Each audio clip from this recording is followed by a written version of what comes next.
اليوم خارجه الوزيره كتقول لنا باللي الوضع الصحي ماشي السبب في هذه الحكومه. هذا الشيء من زمان حنا عارفين السبيطارات كيفاش دايرين. في واحد الفيديو هي جالسه حدا داك الوزير الاخر اللي كيشجع طوطو، صاحب طوطو اللي عطيه الملايين باش انه يغني الاغاني ديال السلقوط، هو كاتبها هنايا كبيره وفرحان وتيخص الهضره وتيتكيف الجوانات امام الشعب وتيخص الهضره امام الشعب.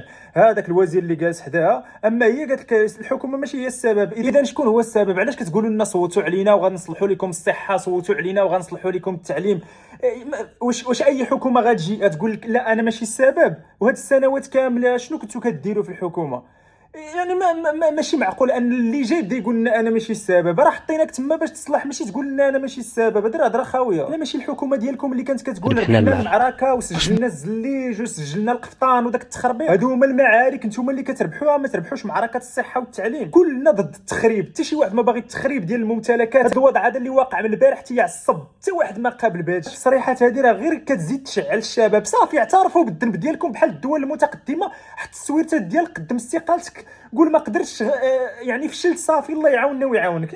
بسيطه، الله يعاون غادي يبرد الشعب.